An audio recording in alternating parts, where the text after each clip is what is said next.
Some people say that evolution is just a theory. Well, it's pretty much a proven theory, making it close to a law, a scientific law. Okay, let's look at evidence that supports the theory of evolution. We already looked at one strong line of evidence for evolution. That's the fossil record. The deeper you dig in sedimentary rock that hasn't been disturbed over the ages, the older fossils you'll find. You can radioactively date them, and you can see from the fossils that the creatures that the fossils are from aren't existing now. Species change over time with the changing of the earth. The species have to change as well to survive, as we talked about. So, evidence for evolution, fossils, we kind of talked about those. We'll say some more. The comparisons between the fossils. A forensic scientist or paleontologist, a fossil expert, can figure out what, from the structure, what kind of lifestyle that animal had, or plant, or bacteria. It's harder to do with bacteria. We'll talk about that. We can now, with our modern technology of biochemistry, we can compare the DNA or protein sequences in the fossil and compare them to modern species and see how far apart evolutionarily in time they are. You can do that with current species. I mean, you can see who we're most related to, our species is most related to, or most distantly related to, by comparing certain genes that all life has. And the variations in those nucleotides will tell us the more variation there is, the more evolutionally separated we are. You can also do that with amino acids in a sequence in the proteins. And then we don't do this anymore because it's not, I mean, it's interesting, but it's not as precise. We can compare the embryos of different animals and see, the stages of development, how they differ or how they are similar. Then biogeography is the location of where the fossils are. So we talked about continental drift already, so we can see what the time. We can tell from similar fossils on continents that were once joined. We can kind of guesstimate what the world looked like, the crust of the earth and the continents looked like back in time. And again, that's proof of continental drift. Okay, I mentioned if you have sedimentary rock isn't really disturbed. I mean, here's a canyon that a river, looks like part of the Grand Canyon, a river carved out over the ages. And you can see, different layers. And the deeper you go down towards the river, the older fossils you'll find there. We can also age the rock by radioactive dating.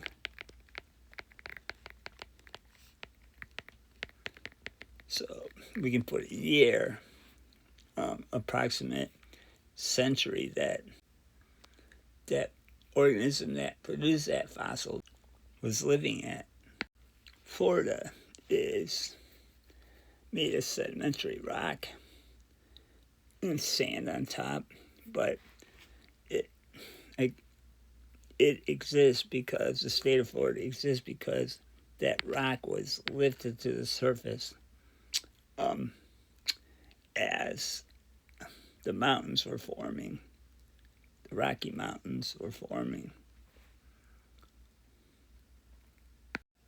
So we have, like this says, we have very complete fossil records of some living species. Like here's the modern horse. And the deeper we dig, we find fossils. And we can compare the anatomy of their teeth and bones, like their limbs. So we see the ancient ancestor of the horse was kind of like the shape of a dog. And he didn't have hoofs. He had toes. And then he probably was an he was probably a carnivore and an herbivore, because look at his little teeth. Now you can tell that the toes start to fuse. I mean, they start. That was an adaptation for galloping through and migrating through prairies.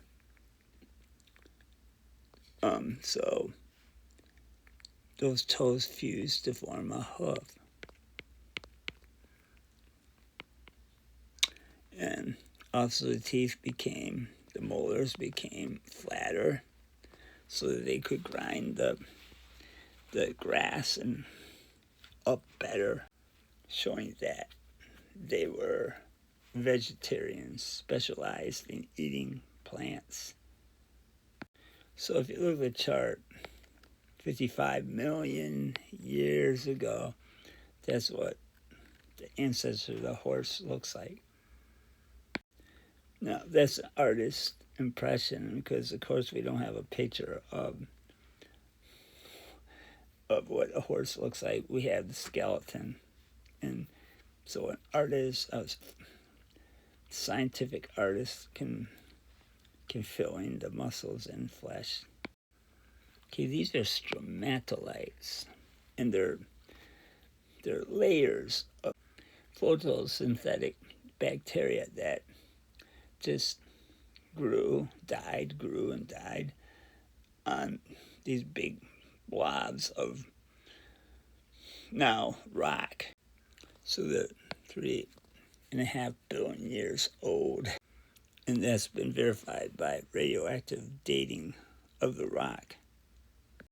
Here's a picture much later on, 550 million years old, millions, not billions, showing one of the earliest multicellular animals, very simple, but made of many cells.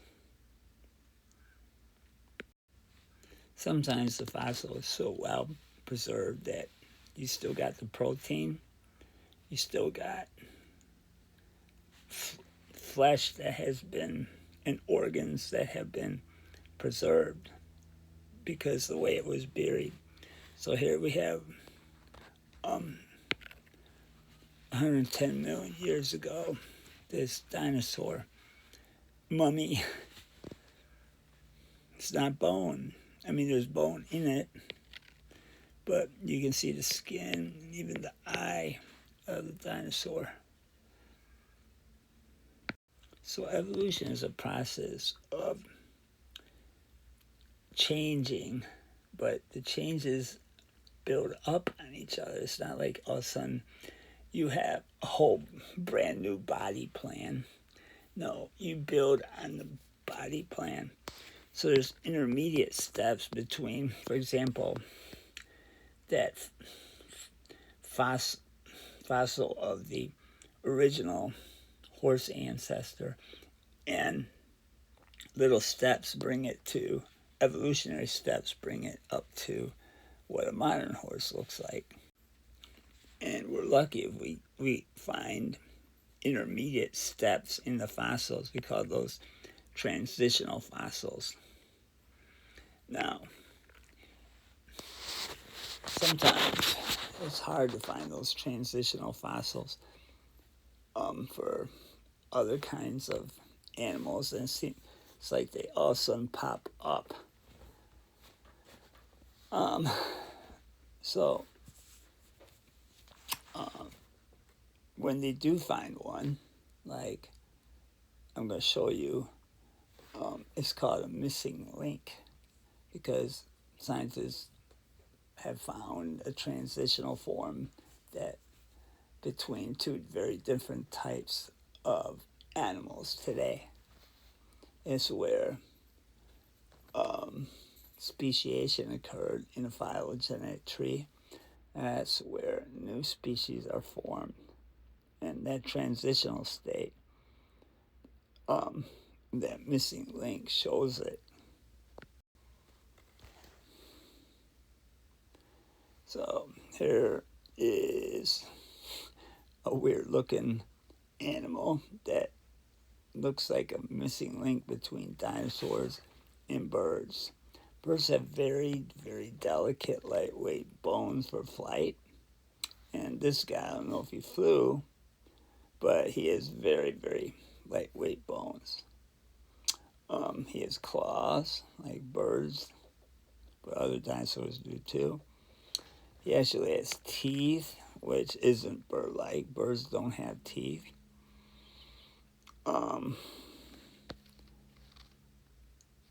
And actually, he has feathers, as you'll see. Feathers, as you'll see in the next picture. So this is Archaeopteryx, famous. You can see the fragile bones right there. You can see the bird-like claws. You see, I don't really see the head in this picture. So another picture will show the teeth.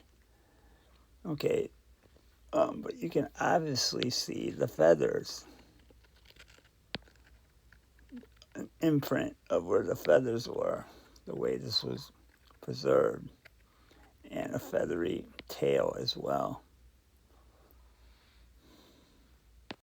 Here's the missing link between fish and amphibians like salamanders and frogs. The head looks like the skull of a salamander or a frog. And I'm sure there's other details that I'm not aware of that an expert could point out, showing fish-like and amphibian-like features. When you compare the body structures from the skeletons, it's called, when you study the anatomy of the fossils, this lends evidence for Darwin's explanation of evolution as being descent with modification. Okay, so you got a body plan, and you add to it gradually until eventually it's a new species over time. And again, I said you add to it. Mutations cause little changes, and these can be adaptations, and the adaptations just keep on coming about and being selected for, natural selection, as the environment changes. So this is evidence when you study the fossil bones of descent with modifications. So paleontologists are hired by museums to keep the fossil record and to show people and other scientists the modification, descent with modification from an early form to a more modern form. Now, anatomists look for homologous structures. Okay, so homologous structures are anatomical structures like bones that were modified by mutations over time and selected, naturally selected, and even to the point of these homologous structures being used in a different way than they were before. So, like the toe bones and the hoof of the bones under the hoof of a horse and its ancestors are homologous structures. So this is the front limb of 4 different vertebrates: us, a cat, a whale, and a bat. And you can see how the bones have been adapted over time, and they have different functions. Our hand, for example, has fingers, then the palm of your hand bones,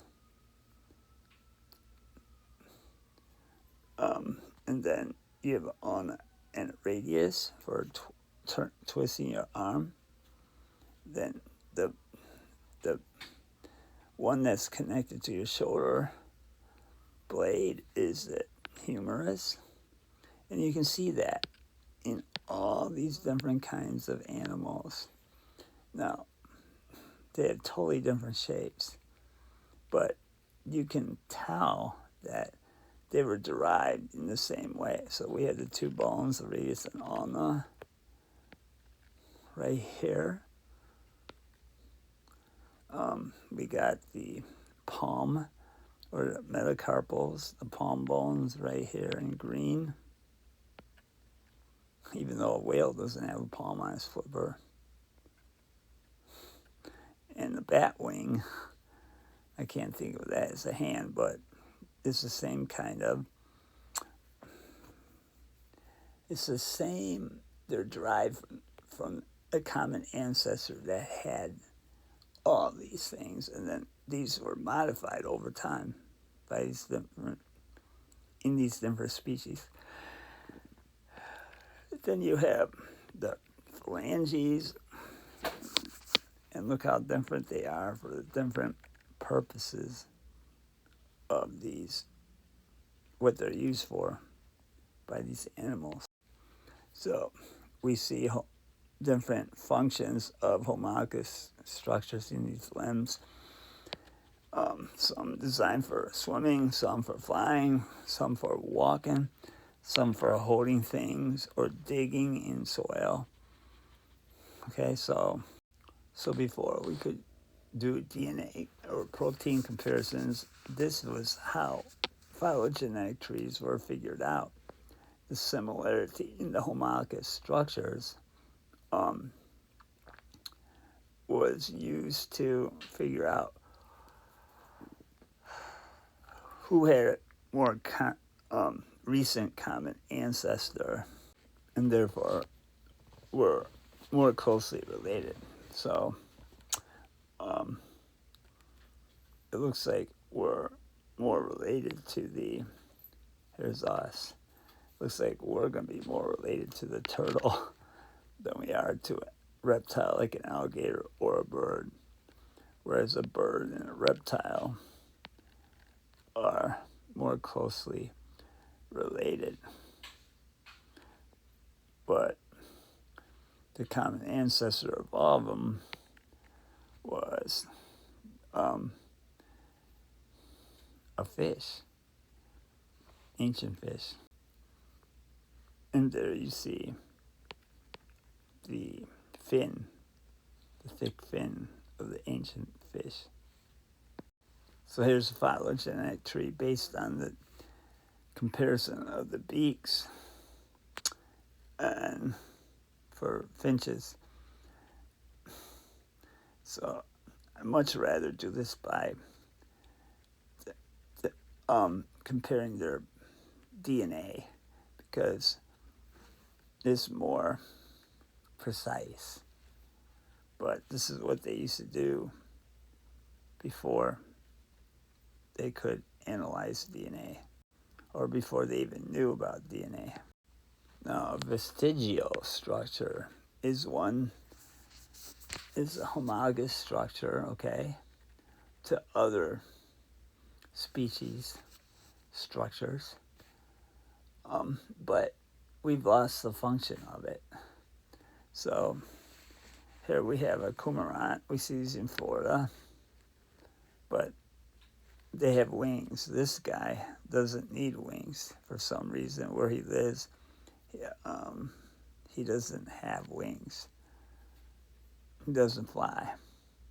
So the bones in here, or his wings themselves, are vestigial structures.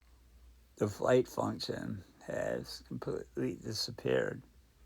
You still have the bones, very small and shrunken, compared to what his ancestor had. It's pretty cool. Vestigial structures in the whale. The whale has a pelvis, the hip bones, and has a femur, the big leg bone in the top of your leg. But they're useless. He doesn't have back fins or legs. So this is a leftover, a vestigial structure of our hip and our leg bones.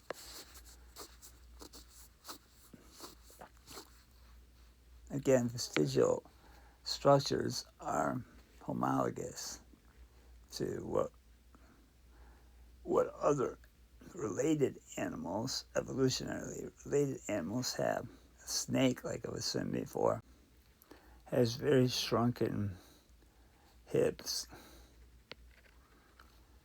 and femurs, but the rest of the appendage has disappeared. There's no point to having this. It's just a hint of what its ancestor had, its evolutionary ancestor had. At one point, the ancestor of snakes had limbs that allowed it to crawl, but over time, they lost that because they had other adaptations to make them successful and made, and the hip and leg bones became unnecessary. The small intestine. Our appendix. Here's the stomach. Here's the intestines. And right before, there's a small intestine. And here's the large intestine. It's all coiled up. It's not like this. It's just spread out. And right before the large intestine, there's this little tubular structure that is called our appendix. And it is super shrunk. Really, we don't think it has any purpose. But in our past, when we were more vegetarian, it served as a place for fiber, cellulose, to be digested, like cattle and other organisms do that are herbivores. So in a rabbit, the intestine's large, and it's like a place where food is digested. That is where microorganisms live in symbiosis with the animal, and they digest the cellulose for the animal, and the animal profits from that. So you can see zebras are herbivores. Koala bear eats eucalyptus leaves. He is a big one. Kangaroos, I guess kangaroos are omnivores. And possums are omnivores. They like meat, and they'll eat grass and vegetation if they need to. But in animals where it's smaller, that's where they're more of an omnivore, a meat eater. And they don't need that to digest cellulose. We know how old fossils are because they're found in rocks, and we can radioactively age the rocks. We can determine the age of the rocks with radioactive half-lives. Okay, fossil evidence tells us that whales have an ancestor that resembled a wolf that hunted on the shore. What would be evidence for this? Well, if you read these, that's not evidence. Some guy imagining it. Stories, that's not evidence. Myths, legends, nah. Relatives of polar bears because they live on land and hunt in the sea. What? That's not evidence either. That's jumps in conclusions. Fossils of a transitional creature that had characteristics of both whales and wolves. Okay, that is a line of evidence, hard evidence. Okay, so some fossils form by how? By how? So if I read through this, organisms become exposed. Well, that's not forming a fossil. That's exposing a body. Some fossils are formed by when animals rot. That's not really saying how a fossil forms. That's how the animal is broken down, how his molecules return back to the earth. Non-organic material remains when bacteria cannot decompose an organism. Okay, that's true. Like the dinosaur, that would be a fossil, I guess. But I guess if it's not bony, it's not a fossil. It's an actual mummy. So this would be the best one. Remnants of a dead organism are preserved in layers of stone within Earth's crust. Not a very well-written question. Okay, I didn't really talk about comparing embryology, but yeah, our hands develop like web hands at first in the fetus, in the baby, and then what happens are the lysosomes eat away and we get the fingers and the thumb. So I guess this is showing our ancestry to like fish and web feet like ducks, but it's not very precise. So that'd be comparative embryology. Okay, different beak sizes, different adaptations. We're looking at homologous structures. So that's comparative anatomy. You're looking at part of their body and comparing them. All plants have roots, stems, leaves. Each species has unique, different kinds of roots, stem, and leaves, but they all serve the same function. This is evidence that they have a common ancestor. Which I find represents two homologous structures. The wings of a bird, scales, the wings of a bat, and the flipper on a whale. Yeah, I just showed you that they have very similar bones, but totally different shapes and adaptations for different usages, functions. So I say letter B. The legs of a fly and the wings of a bird. No, there's no bones in a fly's leg. The antenna, insect, and the eyes. They're both sensory organs, but they're not related. Vestigial structure is one that is no longer necessary, has lost its function, is losing its form if it hasn't already. So all of the above. The wings of a penguin are vestigial. Yeah, penguins cannot fly. True. But at one point they could. I mean, in the far past, they're a common ancestor with some other kinds of birds that can. Now, the best way you can compare how closely related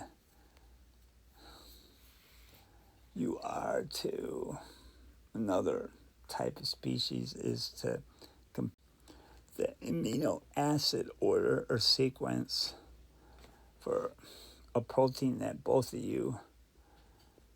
species has.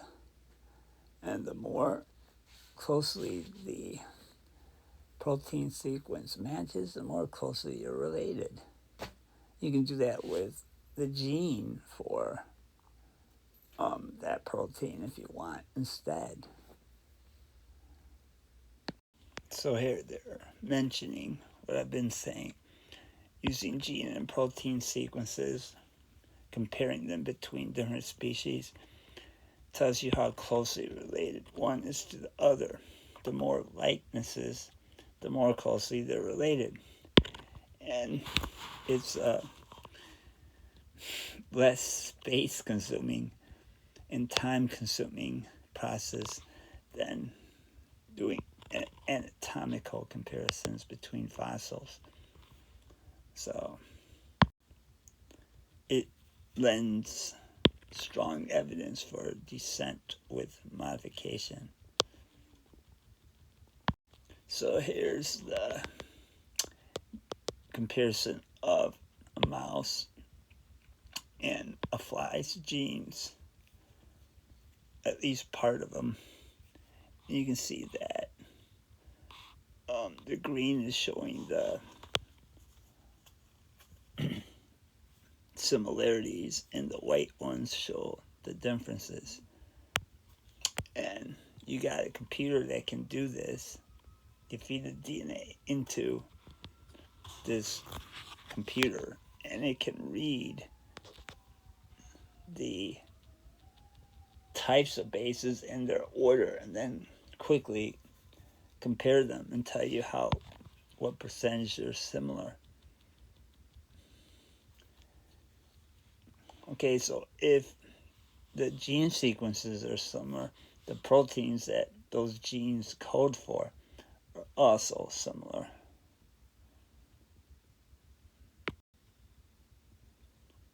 So here we have, let's see, what are we comparing? These 6 species of animals. And we're looking at cytochrome is a protein. It's a protein electron transport chain of respiration in the mitochondria.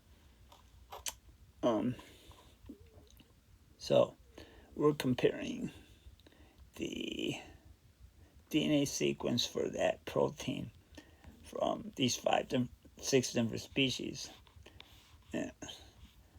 So this is the difference, the percent difference. So closer to 0%, the more closely related they are. So chimpanzees and ours are identical for that protein code, that cytochrome code in the DNA. Then we can see how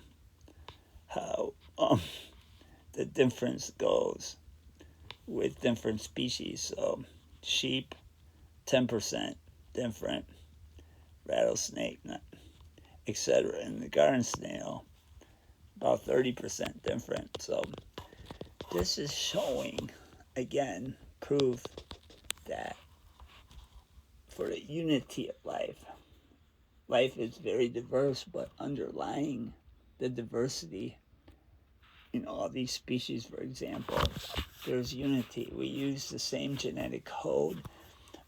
We have the same enzymes, a lot of the same enzymes. The more closely related we are, the more similar will be our DNA and proteins.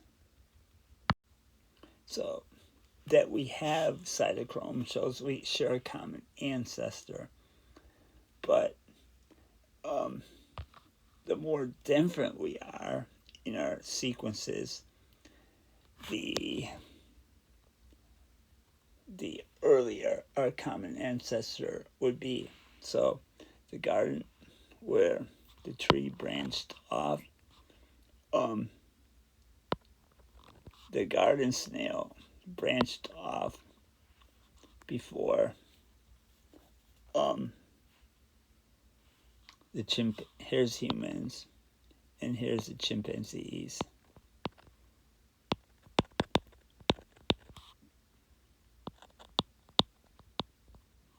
Here's a snail.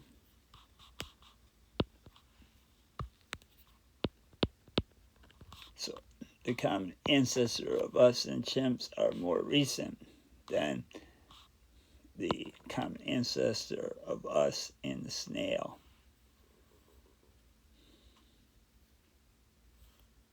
As I mentioned before, we used to compare embryos at different stages of development.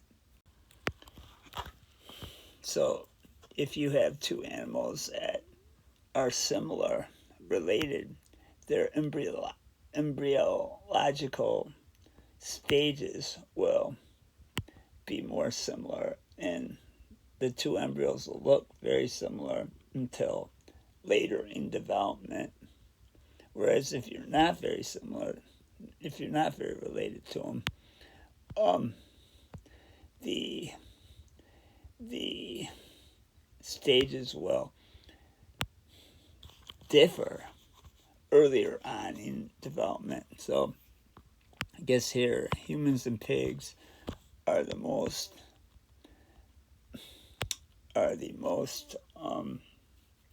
related. So if you look at later stages, they're very similar. You can see a tail here, though. We don't have a tail. Our tail is a vestigial organ, whereas obviously lizards don't look like us, even at an early stage. Okay, so this is not, again, you don't do this anymore because first of all, you're killing the embryo to study it, and there's cleaner, more accurate ways to determine evolutionary relationship. Okay, but if you do look at a human embryo early on, this is supposed to be the head right here. here's the foot forming, here's the feet the leg forming, and the arms forming. Right here is the tail, which will disappear after a while. It's vestigial. We even have gill slits.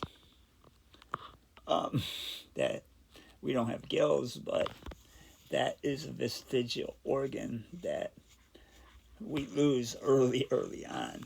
We don't need gill slits. We have lungs to breathe. Right here is what I was talking about, the foot or the hand. We have webbed hands at first, early stage, 48 days. And then what happens is, as the fingers form, the cells in the web self-destruct and form the fingers. Okay, so the webbing is what fish and ducks have, and we're related to them, but far, far away.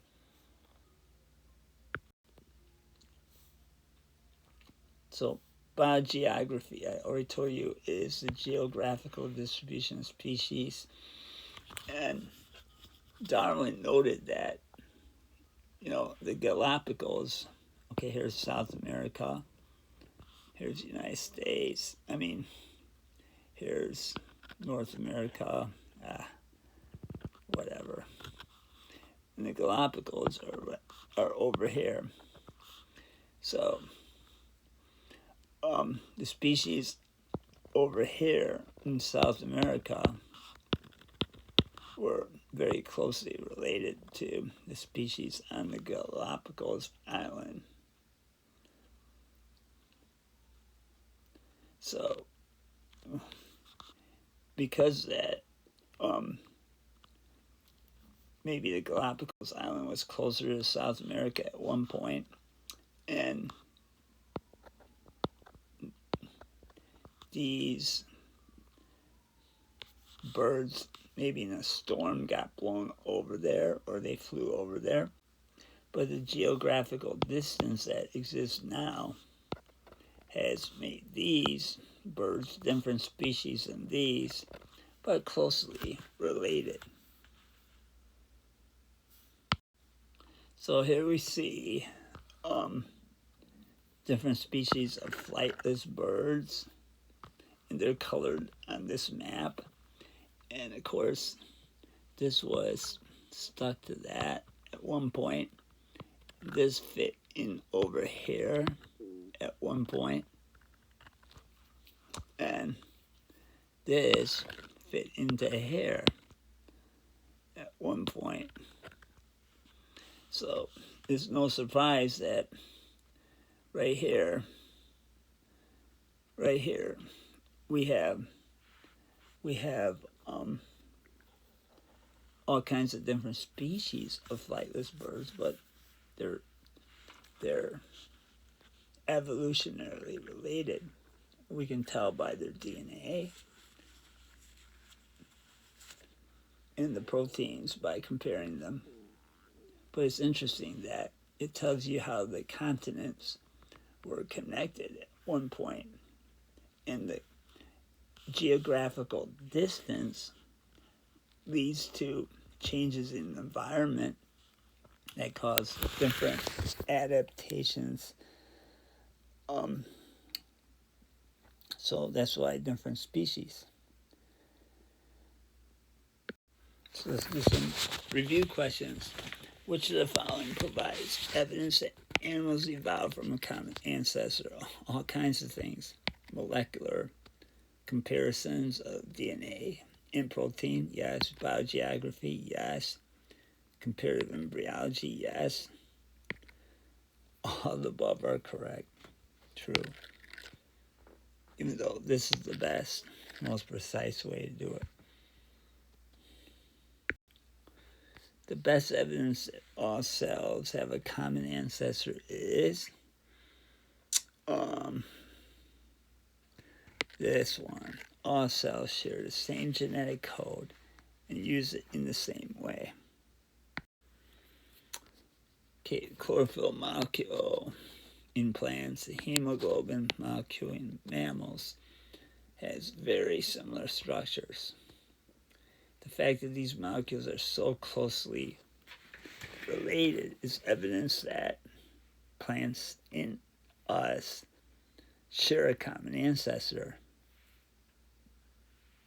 Okay, hemoglobin and chlorophyll evolve from the same molecule. Yes, molecules can evolve. Plants and animals all have a common ancestor, true. Most molecules that were made at the beginning of life on Earth are now extinct. That's not true. A lot of those molecules are still like DNA, RNA. They're still there. Proteins. So A and B are correct. So this is the right choice. Why is it difficult to distinguish between animal during early development? Because they share a common ancestor and they're related phylogenetically. They share the same development processes at early on, and then they specialize later on in development of the embryo. Animal embryos all begin to grow and develop under the control of the same set of genes. Well, I would say yeah on that. There's this one genetic plan that could encode, says what nature uses. There's all kinds of genes. Genes that can control, and they vary between the accords between the different species. Genes that control development or create independently for each species. No. They came from a common ancestor. So at least at the beginning, all embryos develop in with the same steps. And then differentiation occurs later on in the embryo development. Okay, back to Lamarck. His theory of evolution by acquired characteristics. Okay, so the harder the giraffe tries to reach the higher leaves to eat, the more information will be sent to his sperm or her egg that will give the baby giraffe that's formed from that sperm or egg the trait for a longer neck than the parent had. Okay, that is not what really happens, but which one of these describes that? Species evolve through development of characteristics that individuals use throughout their life. So the parent giraffe, by stretching his or her neck, causes the offspring to have a longer neck because of what the parent did all the time. Not true theory, but that was Lamarck, opposed to Darwin, who said no, long necks were an adaptation from some random event that occurred. We know today that's a mutation.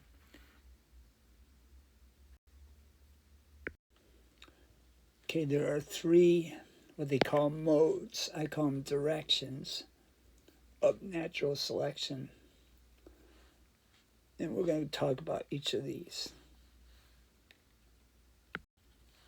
So stabilizing direction, it narrows the number of different traits. It moves towards a intermediate variation. So instead of having a range of different kinds of traits, you have a narrower range. So example is baby birth weight.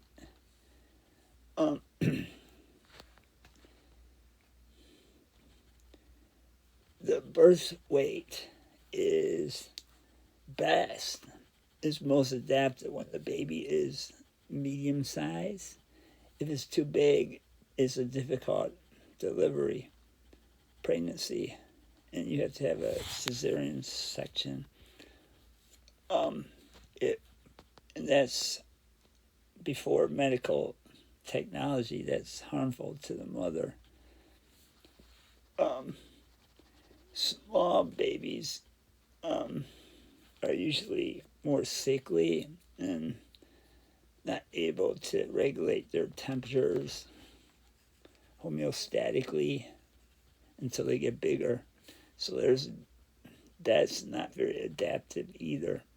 So the best adaptation is to have a medium-sized baby. So instead of having a wide range of different baby weights, natural selection is stabilizing for this trait in the sense of an intermediate trait is most adaptive. So directional selection favors one of the extreme variants of the traits. And again, remember I talked about the pepper moth example. When the trees were sooty, the black pepper moths that trait would be selected for. So that's the extreme. Then when it was the bark wasn't sooty, the adaptation would switch over to the other extreme, the light colored moth. So we got it pushed to one of the extremes. That's directional selection.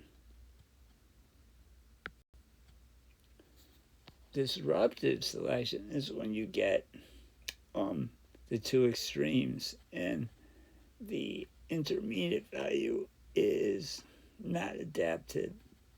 So let's say you're in a place where there's only two kinds of seeds, really small seeds and kind of big seeds. And so if you had intermediate beak size, I mean, you could eat the small seeds, but you couldn't eat the big seeds, and you wouldn't be very efficient at eating the small seeds. So the two extreme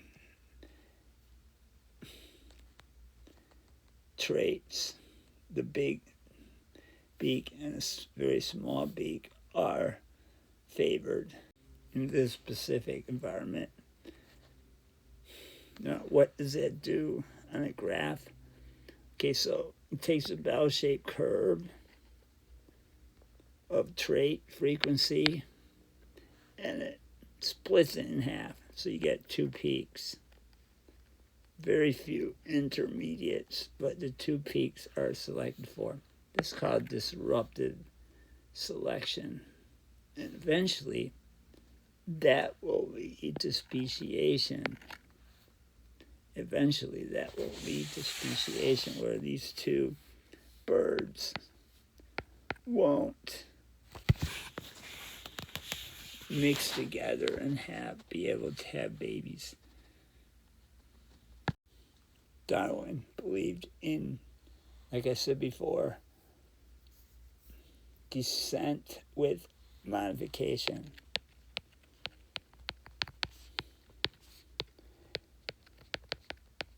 where you have a body plan and it's gradually added new features to it. Other features, other traits disappear. More adaptive traits will appear in the population over a long period of time. He thought that this happened gradually. That whole idea is called gradualism, that type of evolution. But in some cases, the fossil record we see shows that you can have these explosions of new species forming when the environment changes drastically. And we call that kind of evolution punctuated equilibrium. We have a sudden appearance or disappearance of species. So here's time going from left to right. So this is, the right is present, and then if you go to the left, that's past time. So here's gradualism, part B. Gradualism. This is what Darwin believed evolution worked at. So gradually, the adaptations change with the changing environment. Well, sometimes the environment changes quickly, and so we would have punctuated equilibrium.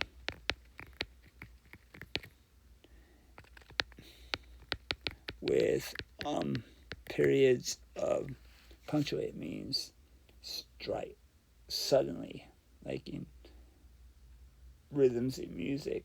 Punctuated equilibrium means all of a sudden there's a change and then there's a time of no change. Equilibrium, and then it happens again. But see how sudden this seems to happen, whereas this is gradual change. This is not speciation right here. It's just showing that subtle changes occur until maybe speciation occurs. This is sudden speciation. Boom. And that happens after big changes in the environment, punctuate equilibrium. Okay, so what causes speciation, or one species to change into two different species?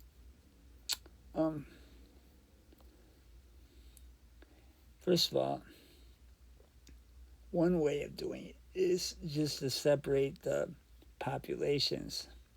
Just do a permanent separation for a long period of time. And what happens is, let's say there's a population of beetles. There's an earthquake or a big river flows through the population.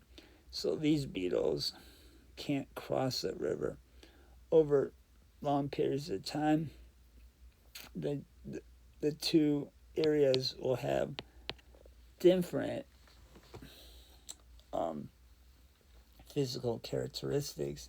The surroundings will change, and those two populations of beetles will acquire new adaptations, and what will be the result is that if the river dries up and these two populations come back together,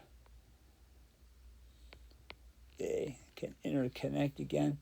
They're not going to be able to reproduce. They're too different. They've been reproductively isolated so long that now their genes won't. They'll probably be able to form a zygote, but that zygote will have conflicts, and it won't form a viable embryo. Or it will form a child, but that child will be infertile. won't be able to reproduce. I just described geographic isolation when two populations are geographically separated from each other, and over a long period of time, those two different populations are in different, probably, environments, and they will eventually become two different species, unable to reproduce with the other. Let's talk about these other ones. Behavioral isolation.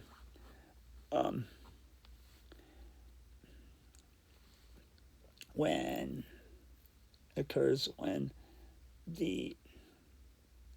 within a population you get this behavioral adaptation that is different than the other members in the population. So perhaps you're not going to be able to be appealing to a mate because of the way you behave. But so those guys are like with different characteristics, behavioral characteristics, won't mate because they don't communicate to each other. So you get this subculture within the population, and they mate with each other, but they don't mate with the other ones that act differently. And so you eventually, over a long period of time, those two subcultures become two species. It might be the way they sing their mating songs, and the females prefer this mating song, and so there's reproductive isolation between the two subcultures that over time will produce two new species. So what causes geographic isolation? Well, we say continental drift over a long period of time. Well, a new river cutting through a field, that would be due to a climate change or human interference because of rerouting rivers. It also could be an earthquake. It could be building a highway or a neighborhood through a forest. Okay, another way of eventually causing reproductive isolation is temporal isolation. Temporal means time. So if two populations of the same species have different times that they mate, like one mates during the evening,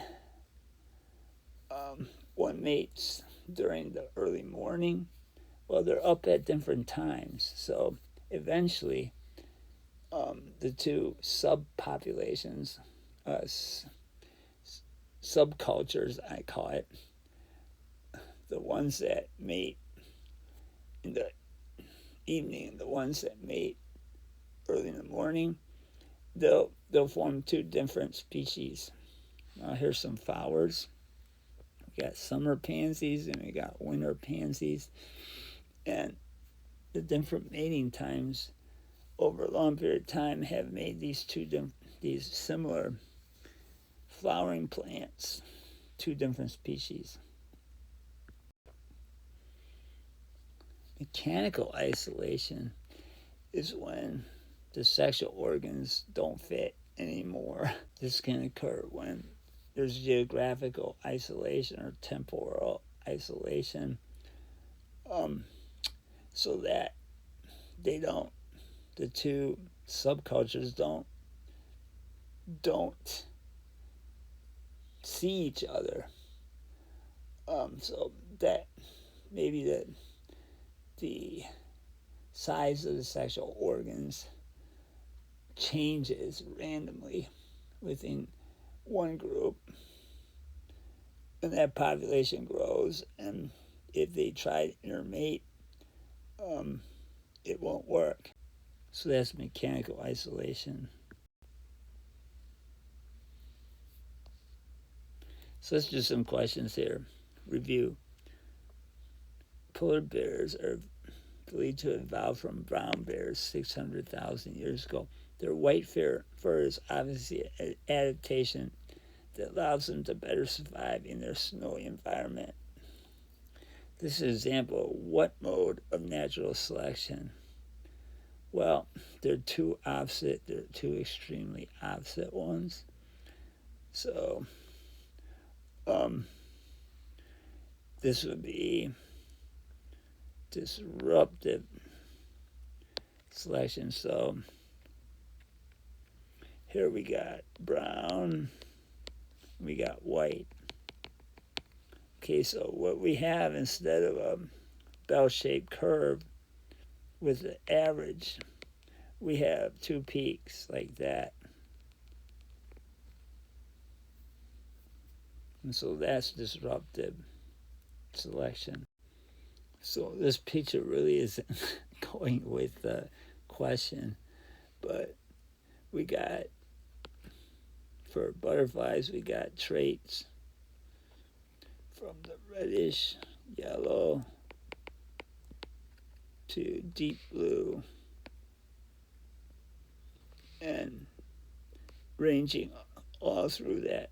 But they're saying that the extreme colors, the reddish yellow and the blue, are the ones that are best adapted because they're imitating some poisonous species of that butterfly to birds. So that's disruptive selection, when you go from bell-shaped curve of traits to the two extremes of that bell-shaped curve being adaptive. Okay, these two toads do not mate in the wild because American toad mates early in the summer and the father's toad late in the summer. This is an example of what mechanism of speciation: time, temporal isolation. Now, it's interesting.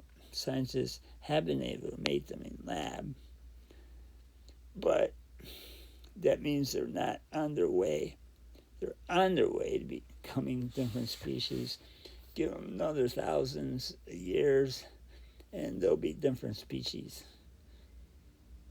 if they maintain their mating, different mating times in that time. Okay, so if you're temporal isolation, you have differences in their mating seasons.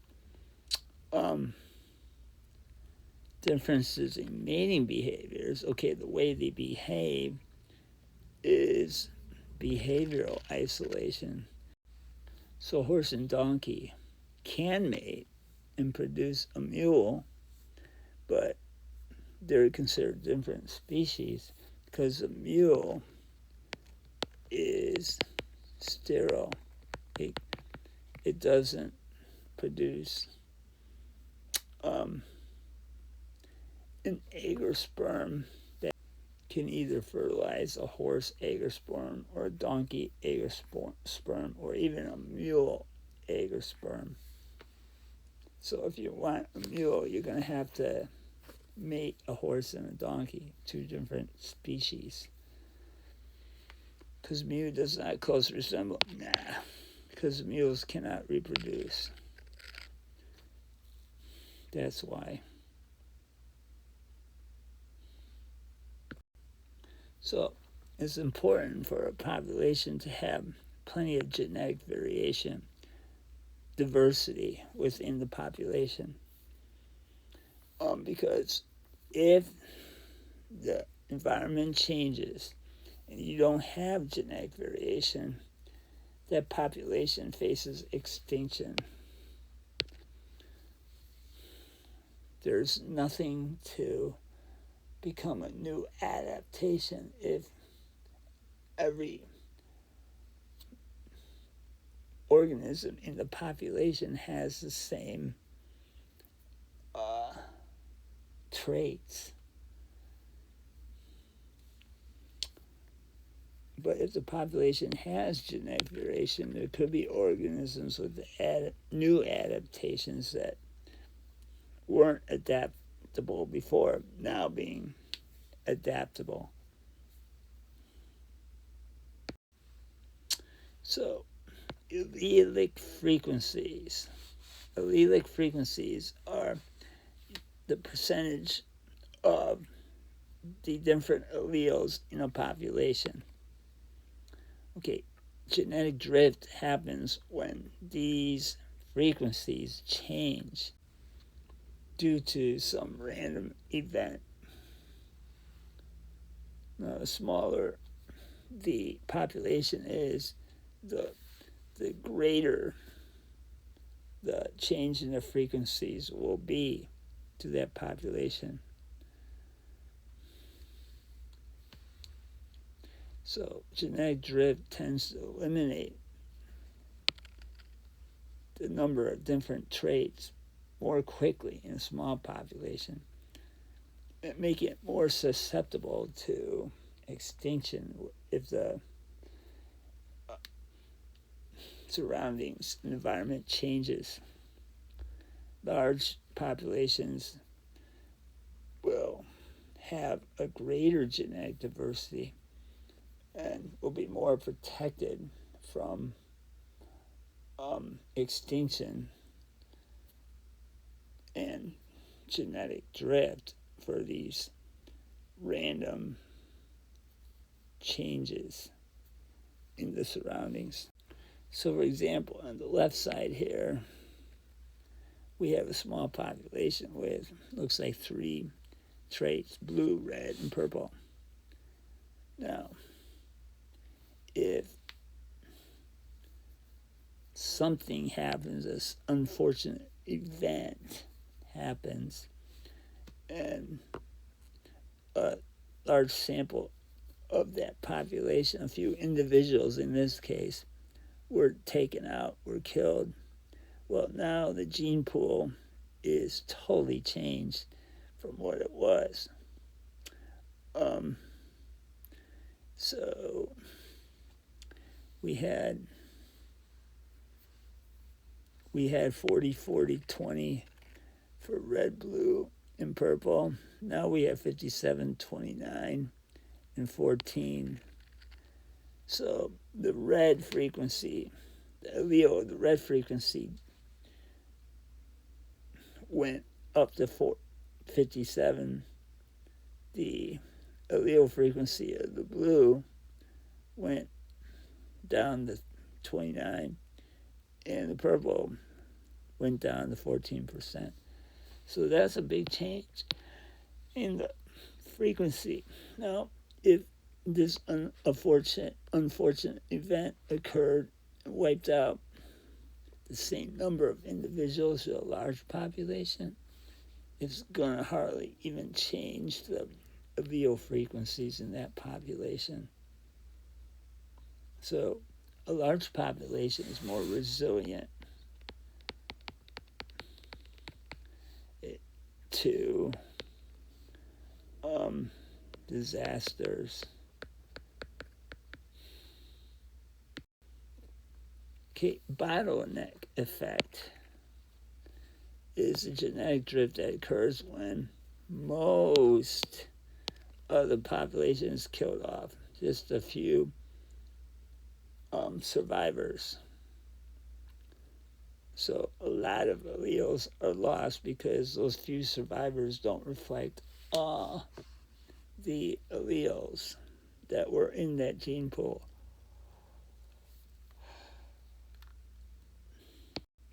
So when the survivors reproduce, the population will be so much more different than it was before, because a lot of alleles will be missing from the gene pool permanently, and the genetic diversity will stay small until a long period of time.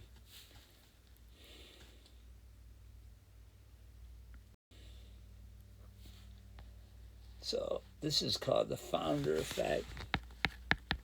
It's like a bottleneck effect, but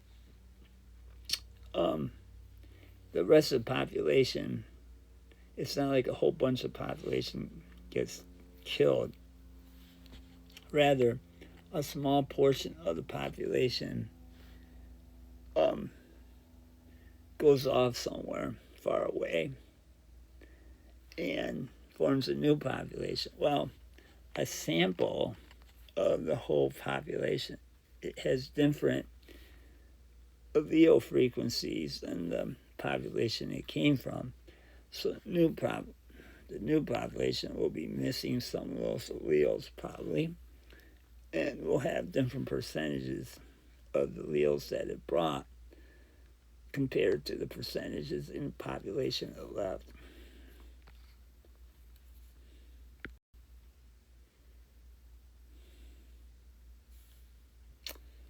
Again, if you are not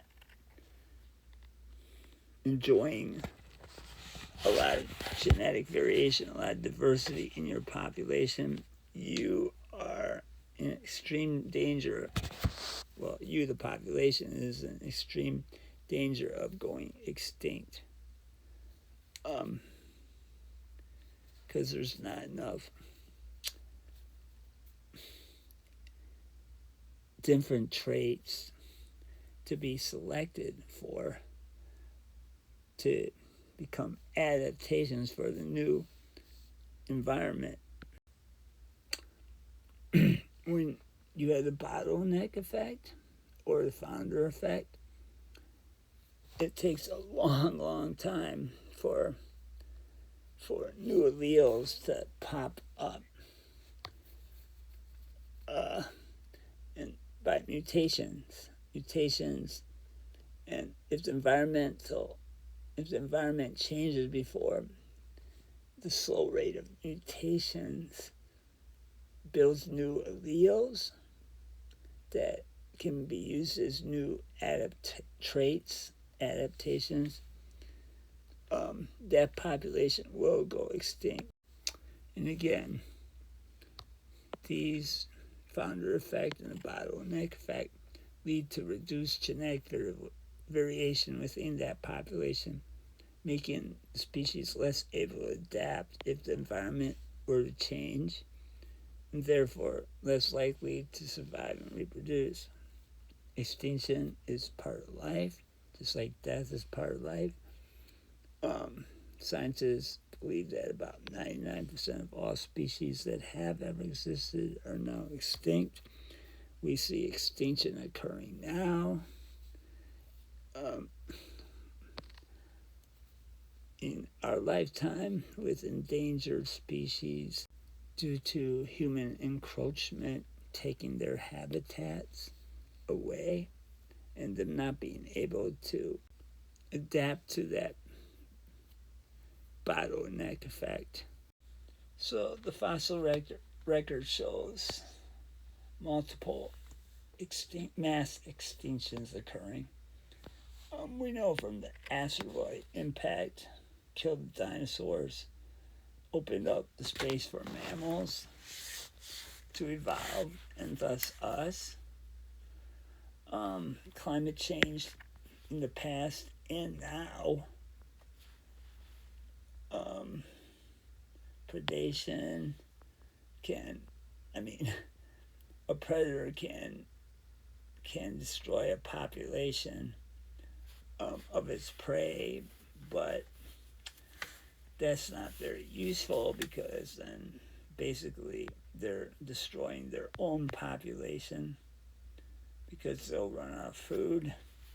So disease can cause mass extinctions.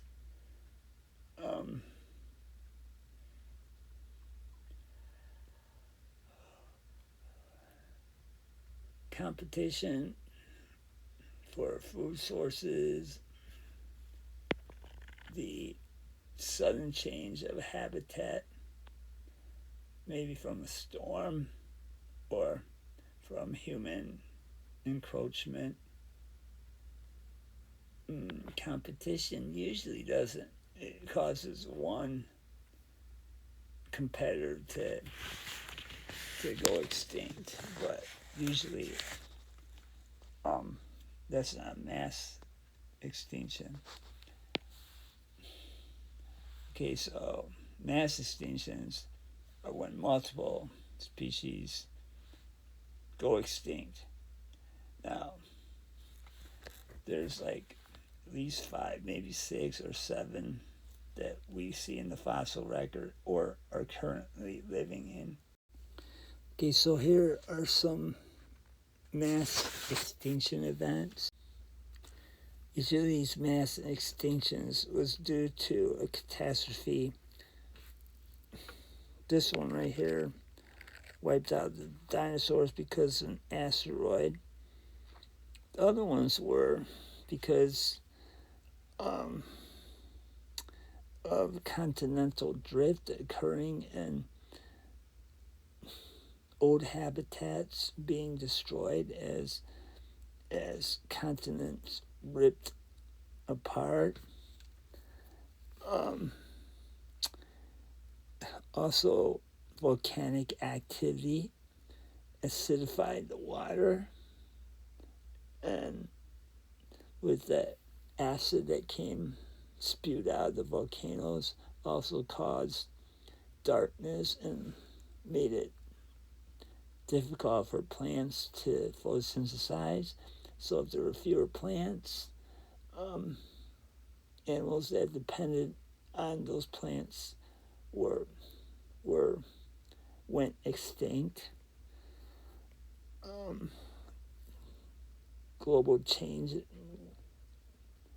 Global climate changes because as the continents drifted apart, new water currents were formed, new pathways for the water to flow, and so with the water current flowing differently, the atmosphere had different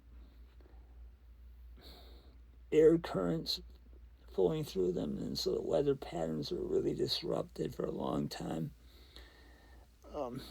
This, again, was all things that made change too quick for species to catch up with, and so many just went extinct.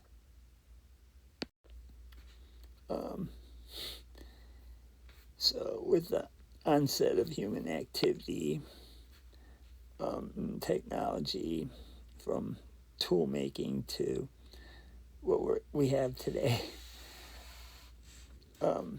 we've increased the extinction rate 1,000 times what it would be without our human impact, due to human hunting, taking of their animals and plants' habitats, and industry that causes climate change, global warming.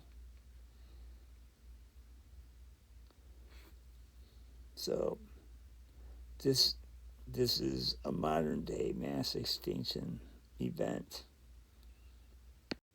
Macroevolution is when we have speciation. One species turns into another or several. Microevolution is just a change in the gene frequencies, allele frequencies in a population. We're talking about macroevolution here. There are 4 types: adaptive, divergent, convergent, and coevolution.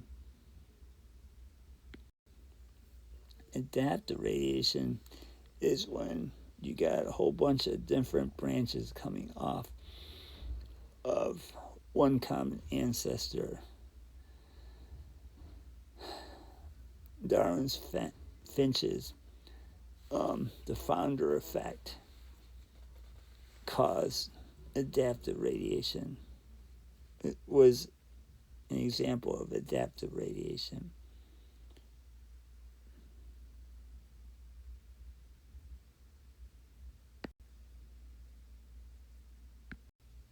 Adaptive radiation. So divergent evolution is when one species just, probably because it's geographically isolated from the population, is geographically isolated. What happens is, because of the bottleneck effect, some alleles, the allele frequencies are different in the 2 populations, and we get eventually 2 new species that, if they were to come together again, they could not form offspring. This happens in fish. If you have a big pond, a big lake, we can observe this happening in Africa, and you got all kinds of this cichlid fish, and then drought occurs, and it breaks up that once big lake into little smaller lakes separated geographically. Now, if that drought lasts like a century or half a century, those fish in the original population will be separated geographically, and most likely these ponds will have, these little lakes will have different physical characteristics than the big lake together. And so what happens is those subpopulations will adapt with new adaptations that will eventually pile up and make them a different species. If they meet again, let's say it rains again after a long drought period, and when those lakes do meet,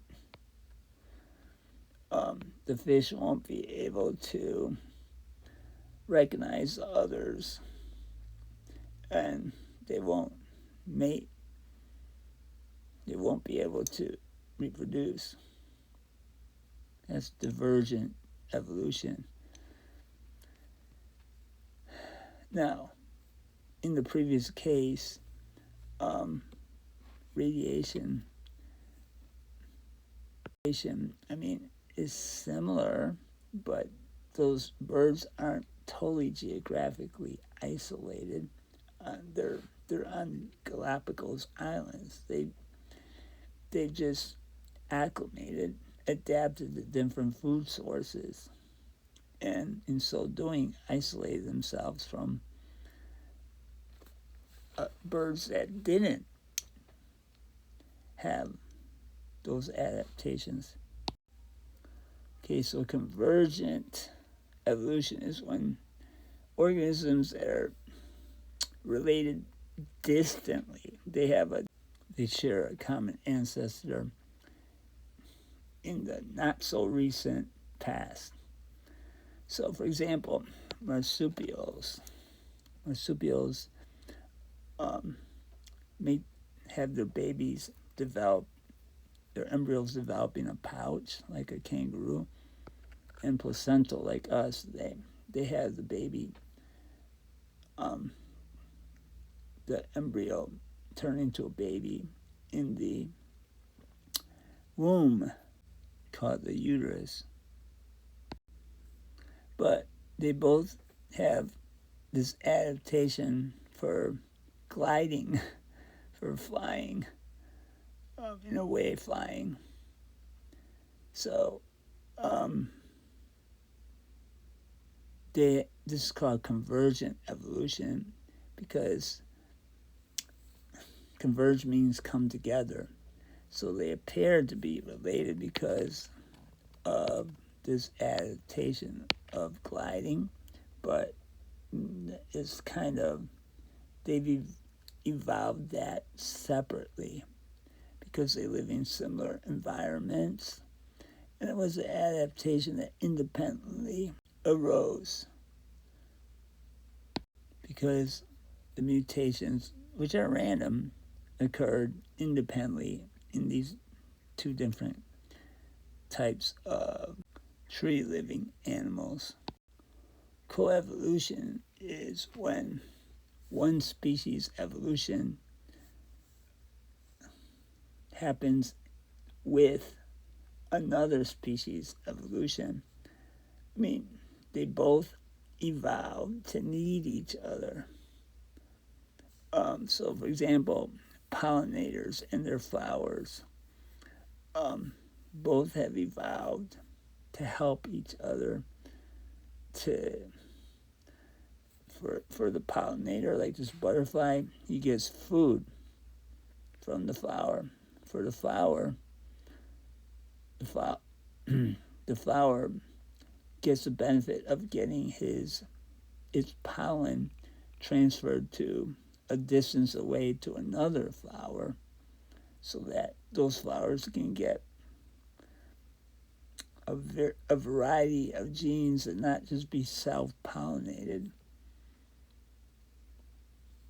That helps the population of the flower to be genetically diverse, and it helps the butterfly or any pollinator to get food. Which is not true about the bottleneck effect. It is random. Well, that's true. It involves geographic relocation. No. It doesn't have to have it, but it could. I mean, you could step on an ant pile and kill a bunch of the ants, leaving only a few left. But that wasn't really geographic relocation, since the survivors are still there. So I'd have to say that one is not true. It is a type of bottleneck effect, is a type of genetic drift where the alleles will suddenly change. It doesn't have to be suddenly, where the allele frequencies change once you destroy most of the population. So it has to be letter B. That's the only untrue one. Also, all of the above are true is not true.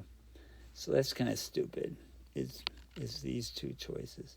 I won't set up a question like that. Okay, because most of the population is wiped out after the flood. This is the bottleneck effect.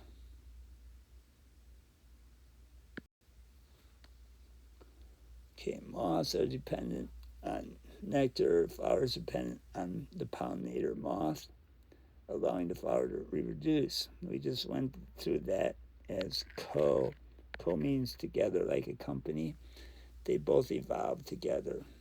One depends on the other.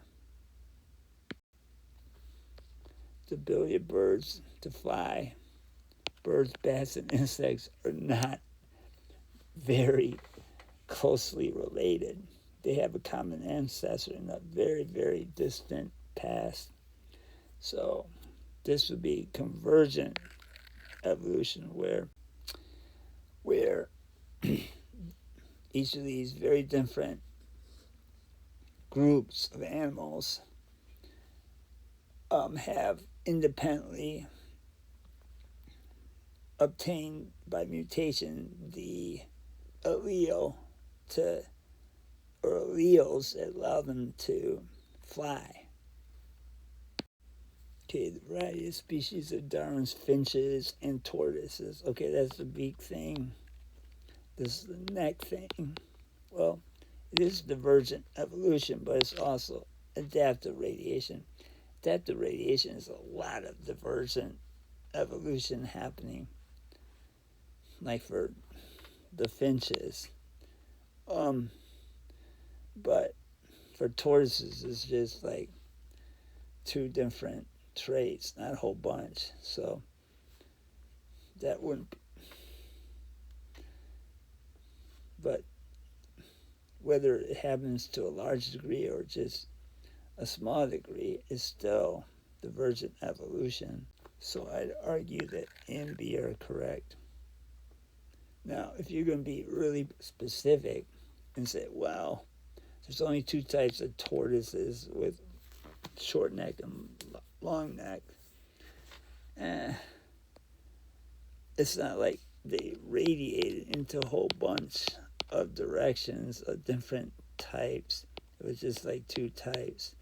So both cases would be divergent evolution. So if you were really going to be picky, you would say just B. So you could argue that. When I used this QR code and checked their answer, the guy explained that there's all kinds of different species of tortoises with different neck sizes, which I don't think he's right. But if that's so, then it would be adaptive radiation for tortoises too. But I think they're wrong.